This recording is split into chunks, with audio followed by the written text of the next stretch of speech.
Open college.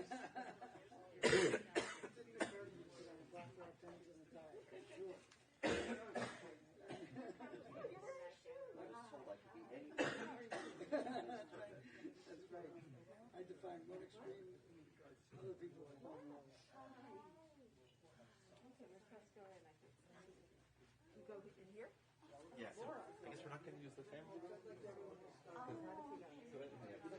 know. We'll see.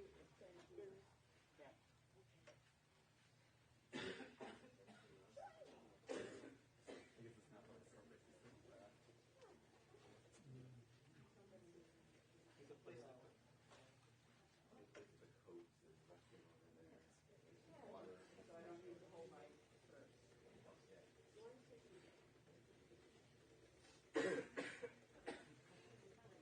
Probably the easiest of those places will be in front of the first row here. No one will be able to get in your way. We won't be in anywhere else. No, you won't be in anyone else's way over there either. Any place else would be in the aisle, or that people would be forced to try and work around you.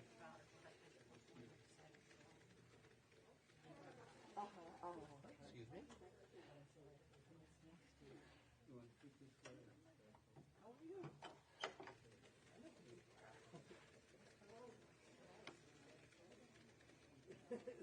Yeah, it helps a little bit.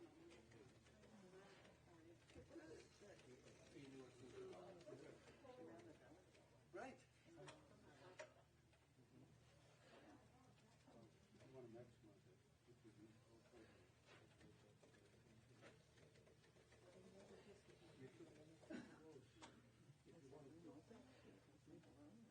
Oh, you. I give you my.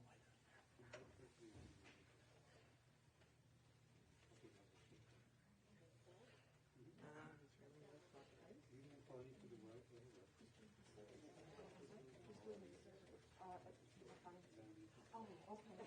Okay, you're my friend. You see a different note. Yeah.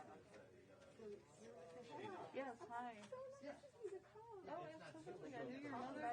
Is this your mother? Yes, I'm Barbara. Hi, Barbara. Linda Alice Barbara. Oh, okay. I knew your mom very well, forever. I've been in Hull for 32 years, so. You're kidding. We didn't know if there was anyone there that still... Yeah. So when I saw the obituary, I thought, oh, yeah. Oh, thank you so much. Absolutely. Your In these mother days of was- COVID, we really didn't expect anybody. Yeah, no. You know, the staff kind of dressed her up. We were having Zooms with her Monday and Friday. We were all out of town. Right. And she was wearing this necklace that we couldn't figure out what it was. And we said to one of the aides, can you hold it up to the camera so we can see what it is? It turned out to be a pillow. Oh, really? Yeah. Flame? Yeah. Yeah. And she was wearing it when she died. We thought we could bury her in it. And we said, nah, she doesn't. I was going to say Hillel It meant so much. was one of the more significant focuses of her life. Well, she meant so much to us. I mean, she was like, oh. It's funny, I was talking to her office manager, and I said she touched the lives of, like, thousands of students. Thousands. And when she was at Stone Gardens and at Myers, we went down to the cafeteria. People came up to her and said, I wonder, yes, you fed me at the deli, so. That's right. Everybody did. She was amazing. Hi, I'm so glad to see you. Thank you for coming. Love you guys. Thank you. Oops. I'm better today. I love y'all.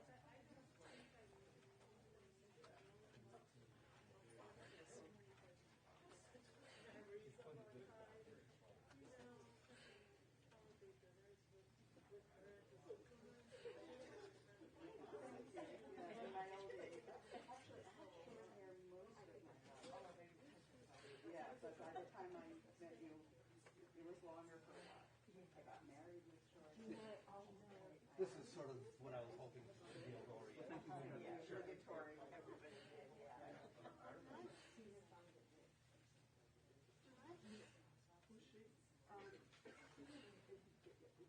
Your mother they were bad. Yeah. She was on the nose with Here,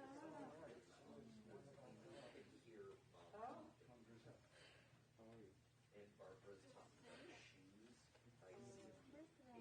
the rabbi was having like a terrible choking problem yesterday. I don't know if he brought his own water. Oh, I'm sure he knows, because I get bottles of water. Okay. I get room temperature, I get cold. Thank you.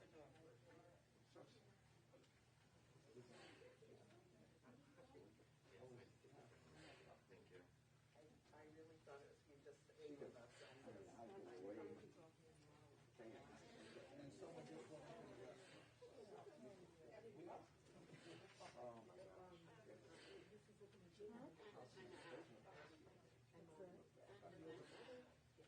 You sparks. Just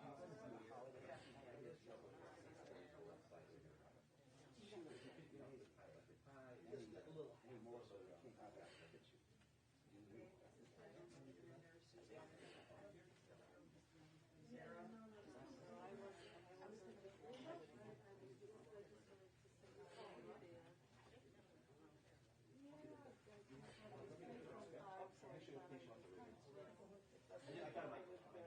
Doesn't matter.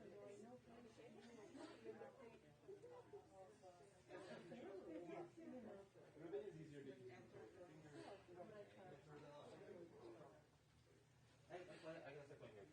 Yeah.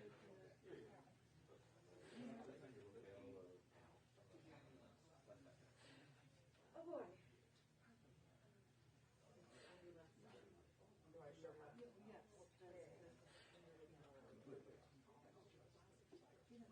And you actually did this for recitation of Psalms.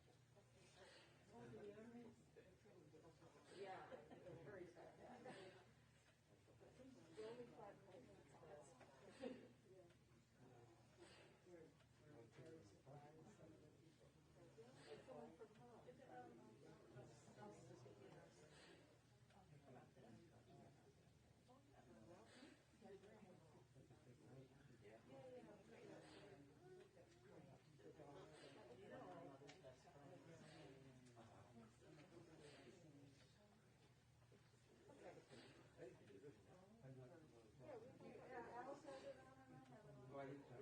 Oh, it's at Isis. So we're going to say together the blessing through the Kriya. So the Kriya is apparently Jewish tradition has twofold purpose. It's to show that how to difficult life. So you don't have to hide the pain on the inside. It's okay to express the pain on the outside. You should have the community, friends, so we have to give example. We sit on the outside and make it terrible apart. It's very difficult to lose it. Especially the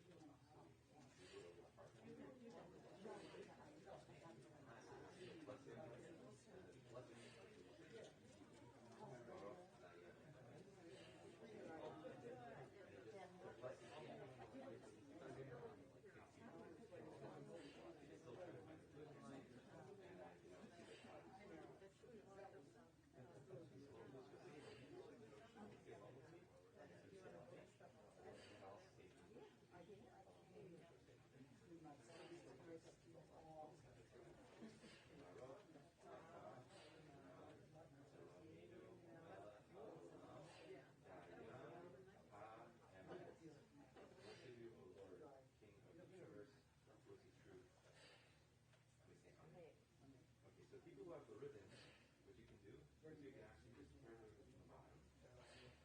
You're on the leg. You can, but I can. Michael, but what we're going to do is that the idea that you use the physical force to pull it apart. Okay. But at the same time, I hope, or Michael in this case, Michael will guide your cut. Closer above. Okay, got it.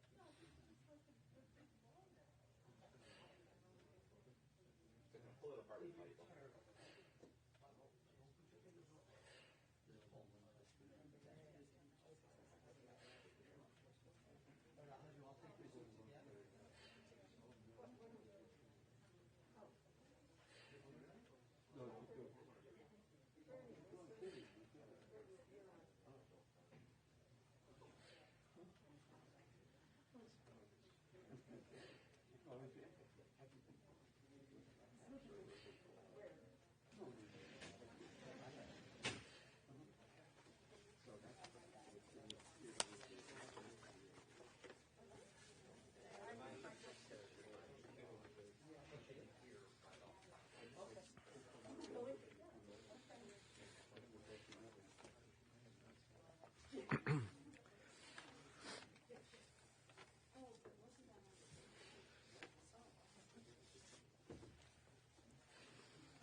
So we're all gathered today as special family members, special friends of a very, very dear lady.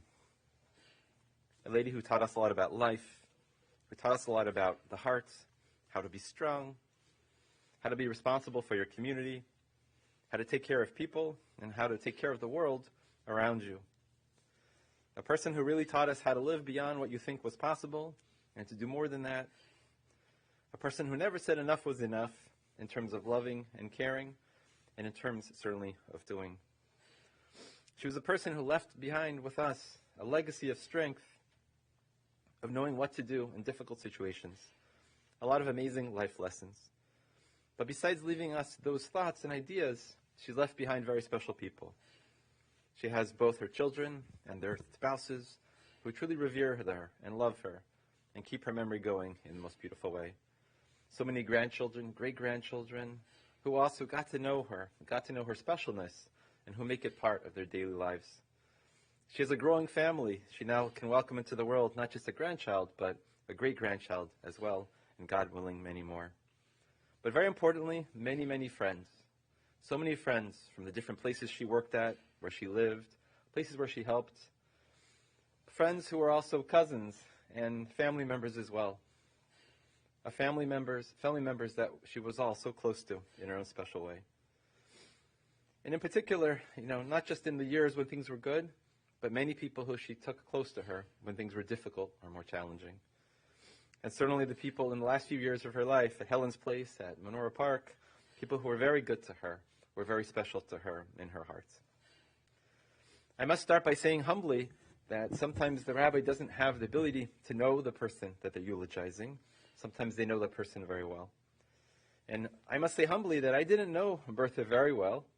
I only saw her at the services that we conducted on Fridays at Helen's Place. And so all I saw was a lady who didn't speak because of her condition, but there was something on her face. There was a certain strength, there was a certain dignity, and there was a certain love of Shabbos. There was a certain part about her where she couldn't sing the songs in the same way that, that she could have before. But there was a connection, a sparkle in her eye. And as I told the family, because of her difficulties in swallowing, she had to have a special kind of grape juice. The other residents could take a little cup of grape juice, enjoy it as part of the Kiddush celebration on the service, but she couldn't. She had to have thickened grape juice. And it didn't taste very good. Think about adding potato starch to your grape juice to the point it's very difficult to taste. But she took it down and she enjoyed it. She made it like it was okay. This is good. I want to be doing this. And that's all I knew of her. And that was, for me, a tiny hint at her strength and her specialness. And in meeting with her family and hearing all these amazing stories and seeing all of you who are here today who knew her over her many years, now it all makes sense. How a lady could want to drink the cup and have such strength, even with all the physical, mental challenges she had, because that was the life that she lived. And that mission never ended, even till the last moment. In the Jewish tradition, we start with the recitation of Psalms. We first say the familiar Psalm 23. Mizmor LeDavid, Adonai roi lo eksar. B'nais deshech yarbitzeni, al mei menuchos yanachaleni. Nafshi yeshovev yancheni v'maglei tzedek leman shemo. Gam ki elach v'geitz al mavis, lo yirara ki ata imadi. Shiftecha umishantecha hema yenachamuni. Tairach lefanai shulchan neged sarai. Dishante v'shemen roshi, kosi ravaya. Achtov v'chesed yirdefuni. Kol yamei chayai. V'shavti bebeis adinoi le'arach yamim. A Psalm of David. God is my shepherd, I shall not lack. In lush meadows he lays me down. Beside tranquil waters he leads me. He restores my soul. He leads me on paths of justice for his name's sake. Though I walk in the valley overshadowed by death, I will fear no evil, for you are with me. Your rod and your staff, they comfort me. You prepare a table before me in view of my torments. You anointed my head with oil. My cup overflows. May only goodness and kindness pursue me all the days of my life, and I shall dwell in the house of the Lord for many long days.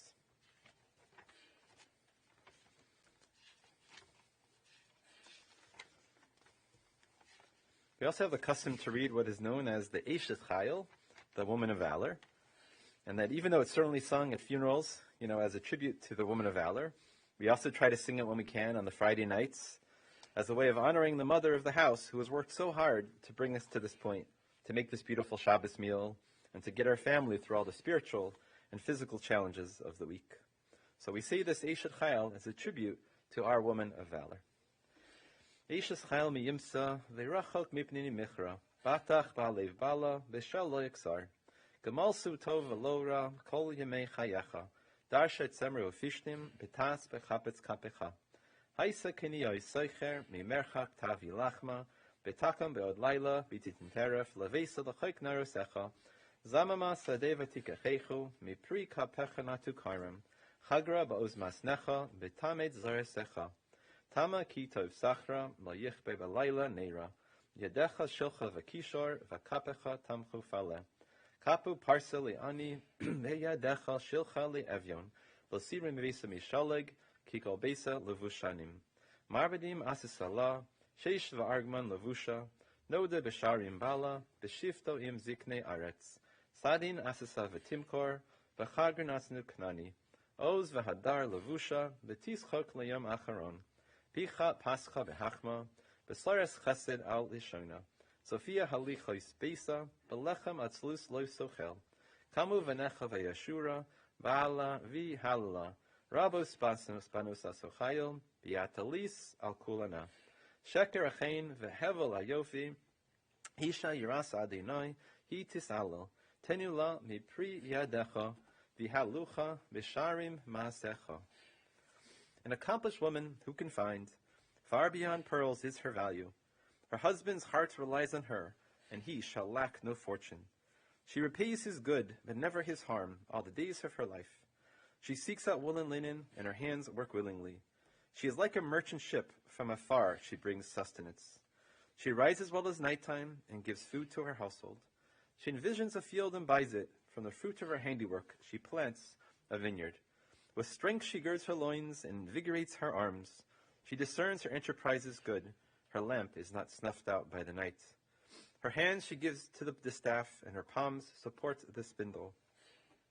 She spreads out she fears not snow for her household.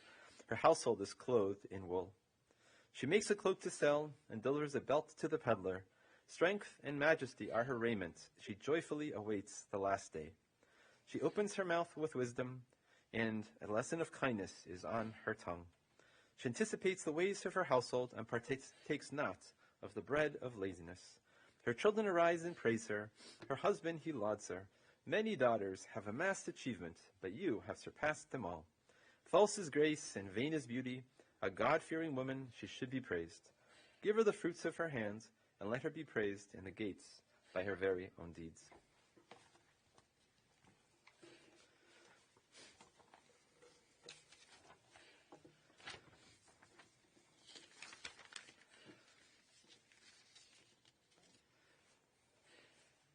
In our tradition, the eulogies are very important. For one, the main reason we say them is because we know the person who has passed away, that she is hearing them, that she hears the words that we share. And she says to herself, I know I did a good job in this world, but it makes me feel even more happy, even more nachas to know that people noticed, people appreciated, that it made a huge difference to the people around me. And second of all, we do it for ourselves. We grow a lot from hearing about the lives of people who have done so much. And there's no doubt hearing about Bertha's life, what she has accomplished and who she was, that it can make us to become better people, to do more, be more on our way out of this particular day. And normally, if possible, a family might share the stories with you and tell you. But the number one Jewish thing is to protect the mourners. that they shouldn't be in a difficult situation to have to talk in front of a microphone and to cry and to do things that are very hard. So whenever possible, the rabbi tries to put together all their words, as one nice, complete package, hopefully. And so in this case, such an organized family, we all got together and we were able to share so beautifully the memories. And because of the passage of time, there were slightly different perspectives on the memories, but I think for Bertha that would have been a good thing, that we had the same memories, but we looked at them all a little bit differently, and we all learned from them a little bit differently. But obviously the main part was all the same. And certainly those memories came from the children and their spouses, as well. But certainly the grandkids, were present physically and also present in spirit. So these are your stories. These are the things that you wanted, hopefully I can do a good job of sharing with you, with the world, about your beloved mother, mother-in-law, grandmother, great-grandmother, friends, etc. It's hard to sum up her life because she did so much. She was such an accomplished person. And, maybe she didn't want us talking about what she did. But I'm sure she would understand if we talked a little bit extra about her life. It's only to show her the appreciation, but it's also to inspire us to be more like her. Her name was Braina Bat Leib Yitzchak.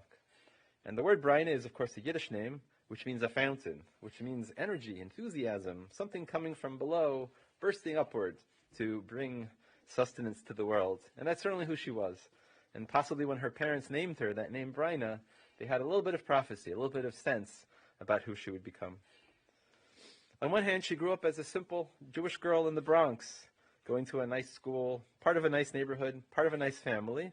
And who would think that she would sprout in the way that she did? And what was special about her is that she, on one hand, kept to her roots. She kept to the lessons of her family, what was most important, sticking with your family, being yourself, being a good person, being close to the Jewish community, helping them whenever you can. But at the same time, she wasn't scared of this brave new world around her. She wanted to be part of the world in so many new and different ways. She wanted to have these experiences of the world and bring things that she could, her talents, to the world. And it worked out very nicely in the sense that she and her beloved Bernie, they met very early in life. She was just 14 or so years old, and he was a little older. They met in camp, and they waited for each other. They went through the war together, and they married. And she loved her husband dearly. And it just so happened that he had a unique interest in ceramic engineering. And this unique interest in ceramic engineering brought them to a unique town, which is somewhere that people don't always know about, but somewhere in the middle of New York. And this town is Alfred, New York. And it just so happened, through the blessing of this love of ceramic engineering, it brought her and Bernie to a whole new world, a world where they could meet different kinds of people, travel the world and bring his innovations to the world, and have a chance to share who you were as Jewish people with people from Japan and Sweden and all of the world. Show your respect for their culture, learn from their culture, but also bring to them the warmth of the Bronx, the taste of a good gefilte fish. And even if they don't really like lox, if you tell them that it tastes a little bit like sushi, maybe they're more inclined to try it when they meet you for the first time. And part of her life was making sure that her husband had what he needed, that he could become a successful engineer, that he could bring his innovations to the world to make a big difference. She was so proud of him. She was so into what he was doing. It made possible the many, many dreams that he was able to fulfill in his career. They went many places. They lived in Albert, New York, for example. They lived in a tiny little trailer. They lived in a very simple place. But eventually they moved on to other places. They lived in D.C. and later on moved to Cleveland. Her most important focus was on her family, making sure she raised her kids the way she wanted to, that everyone was fed and taken care of as well as they could. But she was the kind of person who always did all these homely things in an extra special way. She put an extra note of thoughtfulness in the way she raised her children and the way that she gave to people. So, for example, when she gave gifts, her son-in-law shared, she didn't just give you a nice dress that she saw on the way in the window. She would say, well, you know what? You should get some stocks. That would be an excellent gift. It would help you with your future. It would show you the practicality and the importance of investing and saving. And so she did put into a lot of effort. Do you like jam? So you should get Smuckers. Or do you like Mickey Mouse? You should get Disney. And in her being, there was a mixture of personalities, a lot of warmth and caring, but sometimes there was a lot of practicality and management and organization. And depending on who you were and what it was at the time, you saw different aspects of that personality. More motherly or more investment advisor, you know? And that was a very unique thing about her. She always took a lot of time to figure out who people were and what their needs were and how she could help them uniquely in their own way. And again, we heard a story about, gifts, is that when she would get you a book, she wouldn't just get you any book. She wanted to get you a book that showed that she knew who you were, that she took very seriously what was important to you. And the family mentioned this book called Apho Pinocchio. So if you know a little bit of Hebrew, it certainly sounds like an unusual title, which I've never heard of. But I can't imagine it's easy to find such a book in the marketplace. But she knew one of her, grandkids, I can't remember, really wanted this book. It was perfectly appropriate for them, and she put in no shortage of effort to make sure that she could find it. When she was able to do more outside of the home, she wasn't as busy taking care of her children, she entered a new phase in her life, the community involvement phase, if that is not the understatement of the year, right? I don't think involvement kind of does what she did any justice. It's really just the tip of the iceberg. And so Dad encouraged her to become more involved in Jewish organizations, and she took that to the highest level. I think she was already a little bit involved in B'nai B'rith and some of the Jewish women's organizations, but she was a participant. And soon she went up, to first become the chapter president, then the district president, and then some very high-level position, which I'm not really sure what you call it, inaugurated at a very big ceremony. And this was the theme. Mom would go off to some, big presentation to acknowledge her in a new position. She would have a fancy hat and a special uniform, which would, speak of the importance of her situation. But yet at the same time, the same lady who was rising up in all these organizations, she was the same good person, wholesome person from the Bronx, with a good Jewish upbringing, with simple, basic values. She not only excelled in terms of her being a doer and a community activist, but she became a very desirable speaker. That she learned how to give a Dvar Torah with precision, with interest, with excitement, and she soon became the most desired speaker for many of these events. And she relished the chance to get just the right speech and to prepare a nice Dvar Torah that people could grow from and people would enjoy. And it wasn't just the so-called easy Jewish women's events that she was speaking at. She was often known to speak at the various interfaith lunches, finding words that would be inspirational to Jews and people of all faiths alike. And on one hand, she liked the fancy events, it sounds like. She enjoyed a good speaking event with a good dinner, with good, circumstances. But at the same time, if you wanted a rummage sale, right, you wanted to get some stuff from the garage and schwitz a little bit and work hard to get things together, she was your woman to do these kinds of things. If you had Jewish kids at Case and it was a holiday, and they're probably going to be okay, they'll find a place for Rosh Hashanah, they'll find some meals to make, she was the one who took it upon herself that they better come to my house. I don't care how busy we are, how many things we have to do, we have some space for some teenagers away from home over the Jewish holidays. And fortunately, people noticed what she had done. People really appreciated it. She was honored by the Federation one year. And it was an honor that maybe would be given to people with a lot of influence and a lot of wealth and a lot of connections. But she was honored very simply at a very high level just because of the good that she had done for the community. And it sounds like wherever you went with her, Heinen's, the local stores, everyone knew her. So you probably had to leave a little extra time when you went places because someone always spotted her and wanted to talk to her. For her, being busy was the antidote to any kind of sadness or depression. As long as you're on the move, you would be okay. You could be very happy. And her family told me that she would say to a lot of housewives who look like they're missing a little something, maybe they're missing a little sparkle in their lives, she would say to them, just come to a meeting. You can be busy like me. We'll do something together. We'll find a new cause. XYZ in the world needs to be changed, and we can do it together. And that was her inspiration, she wanted to give to people that same zeal that she had herself in her own life.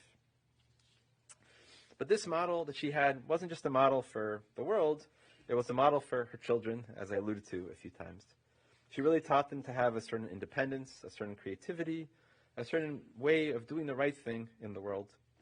And one of the stories that really stood out was that she was a Girl Scout leader.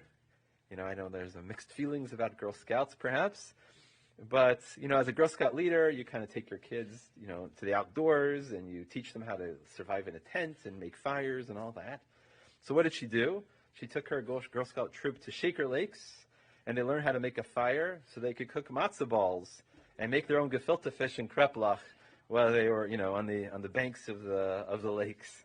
So that just shows her, a certain practicality, a certain connection to her roots, and a certain kind of I don't have to do what everyone else does. I can do things my own way, and it will be just fine. And that's the way she was. There are parts of her that were very modern and progressive, and there are parts of her that were very classical and very simple. She wouldn't use the Duncan Hines recipes, the Duncan Hines boxes. She wouldn't, buy the stuff that was easy and convenient. She would want to use her own recipes, do it the old-fashioned way, the way that she was taught to do herself. But she was no stranger to new ideas and new ways of doing things, for sure not. She truly loved her family.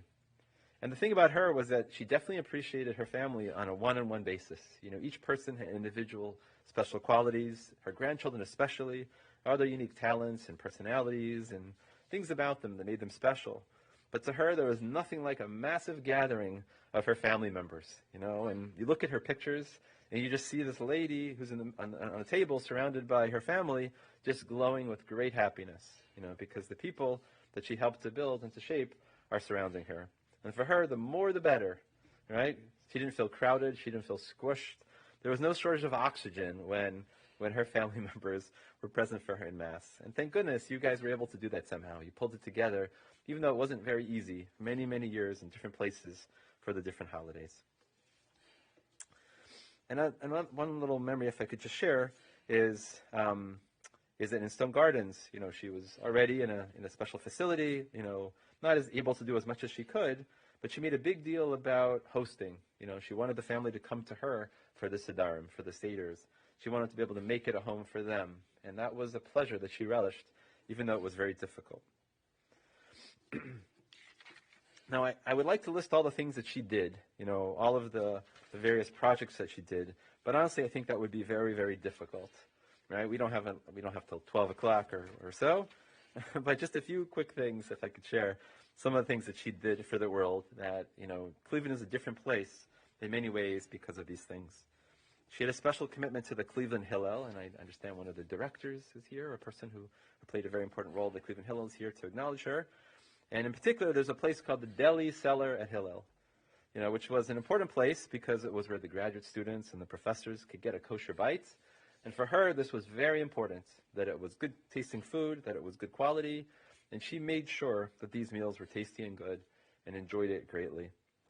Also, Meals on Wheels. It seems like maybe there was a Meals on Wheels program in Cleveland, but it wasn't kosher. And for her, it was like, it's time to do something like kosher, something good for Cleveland. And she didn't just make a big idea and give it to a committee. She was the one who made the maps and made the planning, and from soup to nuts, that was her plan. She also did all different things, which we truly don't know how she had time for these things. How did she pull off being a volunteer at the Art Museum? How was she able to be an usher at Severance Hall? How was she able to go to Belfair and volunteer and I think cook with the kids, or rather do embroidery with the kids and teach them things that take slow and careful timing? How could she do all those things? You would think that she was in a tremendous rush, that she had no time to do these things properly. But at the same time, this lady who had so much going on, her plate was so full, she had time to admire the nature and the birds. She was a person who loved to see nature. And she would always drill the girls, what kind of bird is that? What kind of tree is that? So she loved nature, but it was important to know your nature, it sounded like for her as well. But the thing about her is that you think she's kind of not such a social person. Being so busy, having so many tasks, who has time for friends? You've got your family, you've got all your volunteering. But as we know, she had very, many, many friends she kept for many years that she was very, very close to, people that she loved so much. But just in conclusion, I think that I just want to conclude with one thing that the family shared with me, which was that she really had the ability she had a very big heart. She was very, very heartfelt person, very emotional, but you didn't always know how emotional she was. It was inside of her. She expressed her emotions on the outside with her doing. She was very strong on the outside. She kept her feelings, she kept her things, in a very controlled, direct thing. Life was about courage. Life was about getting things done. There was no time to be sad. And I was particularly touched because she was so close to her husband. And you can imagine the difficulty and the loss of, her husband, the kid's father, at a time in life where there seemed like you had more time to go. And I believe, hope I don't say this quote wrong, but it appeared that she was a little sad, as is normal with his passing. And she said the following quote. I know I'm probably saying it wrong, but I think I have the right gist. She said, when observed that she was crying, she says, "I am being sad. I am crying. But I'm not being sad for myself, because I know I will survive. I know I will go on. I will make it. I'm just crying because I love Daddy so much. And I'm crying because I won't have him. But I'm not crying for myself, because I know I can be courageous, and I can survive. I know I can go on." And so I think that there's no greater message to finish, with her own words, is that life is hard, life is challenging, but between being busy and helping people, staying close to your family, making lots of friends, having a good time along the way, you can still be very strong. You can still keep fighting and not give up no matter how difficult the world is. And so in her merit should, her memory should be for a blessing. We should elevate her soul by constantly thinking about her personality, her strength, and her caring for people, and her zeal and her enthusiasm. Every time we want to do more because we know her and we knew her, that should be a special merit. Give her an extra point in heaven for all the things that she has done for us down here. And so she should be in heaven in a very good place, and we pray that we should give her lots of nachas, lots of joy, and that there's a new guy in town, Mr. Ewan, and so she's in heaven, certainly enjoying him, so he should grow up to be a beautiful boy, and we should have many more simchas and many more happy events in this family for her to dance, in heaven along with us. So thank you to the family for sharing, and I hope I did a sufficient job in sharing. And usually the rabbi kind of cuts down. His job is to be a bit of an editor. You tell your family tells you a million stories, you only tell a few of them, but I just couldn't be an editor. They were all just too good. There's too much about this lady's life, so much that she did, that, I hope, in the interest of time, that it was appropriate that we shared them all. And we thank her for being who she was, and, and our condolences go out to her whole family, some very, very special, very good people. To her, to her children, Linda and Alice and, Bernard, her husband, to Barbara and Howard, and to her grandchildren, to Amy, married to Colin, and to David and Thea, Bernard, Martin, and, Ewan, as we said, and also to her beloved siblings, her sister, blessed, her brother, blessed memory, Lawrence, her dear brother, Larry, who's with us today, excuse me, I'm so sorry, Larry. I know that you're in Concord and you're watching us on the stream, so we definitely have you in mind and we love you. And also her sister, Lillian, of blessed memory. And we thank the people who took good care of her at Sun Gardens, these nice ladies. Thank you for being here today. Thank you for all the friends, and thank you. We don't have to say thank you to the family for participating. So today, following the service, we will go in procession, and we're going to be having a cemetery service at Beit Olam, which is not so far away from here.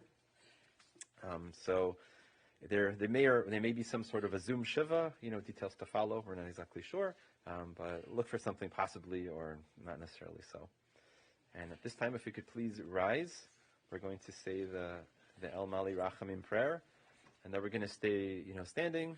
And at that point, the family will gather their things, and the pallbearers will come forth, and they will escort, Bertha out of the chapel, and then everyone will file in behind her, the family first behind her, and then everyone else behind her will file in, we'll go out the back doors, then we'll go to our cars and go in procession to the cemetery, to Beit Olam Cemetery on the corner of Richmond and Sharon. El Mali Rachamim, Sheikhin Bamromim, Hamsei Menucha Nechayna, Al Kanfei Hashchina, Bemalos Kedoshim Utahirim, Kezarakia Mazhirim, Es Nishmas, Braina Basleb Yitzchak, Shahalacha Le'elamo, Bavor Shanachnu Mispalin Bahazkaras Nishmasa, Began Eden Tehei Menuchasa, Lechein Baal Harachamim, Yastirecha Besisa Kanafav Le'olamim, V'yitzor B'tzor Chayim Es Nishmasa, Adonai Hu Nachalasa, B'sanoach HaMishkava B'shalom, B'nomar Amen. O God, full of mercy, who dwells on high, grant proper rest on the wings of the divine presence, in the lofty levels of the holy and the pure ones who shine like the glow of the firmament. For our beloved Bertha Jaffe, Brina, the daughter of Lev Yitzchak, who has gone unto her world, and for whom we pray. May her resting place be in the Garden of Eden, and may the Master of Mercy shelter her in the shelter of his wings for all eternity, and may he bind her soul in the bond of life. God is her heritage, and may she repose in peace on her resting place. And now let us respond together. Amen. Okay, so we're going to go ahead and just grab our things and prepare for walking outside. If the folks who are going to be the pallbearers would mind coming forward, please.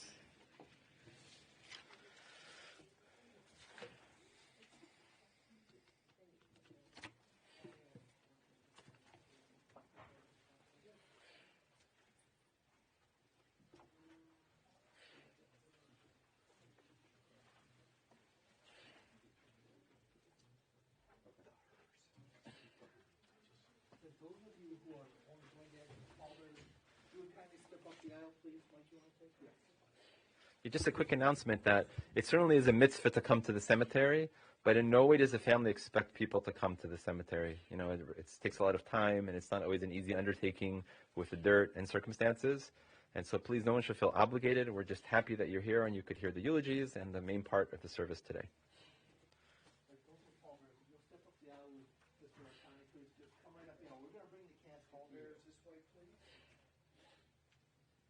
Just a moment, we're going to take the casket from the chapel, and I'm going to ask them that the family and friends will follow behind us.